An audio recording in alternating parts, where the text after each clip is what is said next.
Now, so far, there has been a stone silence from Moscow after the West countries, including the U.S. and its Western allies, submitted a written response to Russia's demands. Do you think Moscow has been taken by surprise? It was not expecting this written response?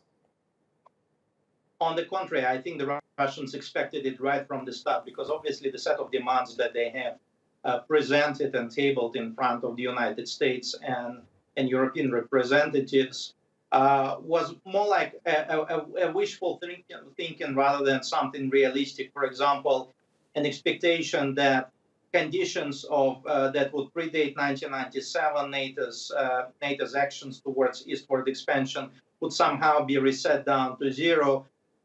I think the Russians clearly understood that they were unrealistic. NATO is not going to withdraw from Eastern Europe. NATO is not going to abandon its allies that it admitted from 1998 onwards. And certainly the United States is not going to reposition its military hardware or dismantle military installations it has now across Eastern European countries. So I think the Russians knew what was realistic and acceptable to NATO, and what, more importantly, was not realistic and acceptable to NATO.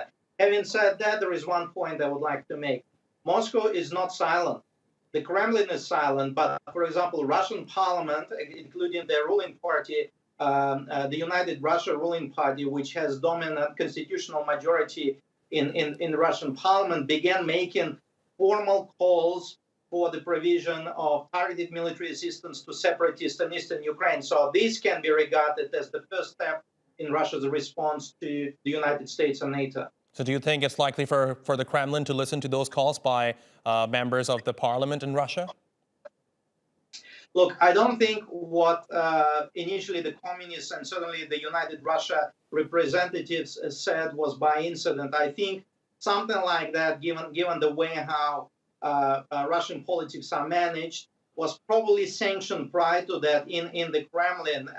It's part of the internal game. So I don't think it's some unilateral proposition by Russian parliamentarians rather than something that was discussed prior behind closed doors. And only now, because there is no coincidence, I certainly don't believe that it was coincidental, it was only now that this proposition was tabled and made public by means of Russian television and other means of communication. All right, Alexey Muraviev, thank you very much for talking to us here on TRT World.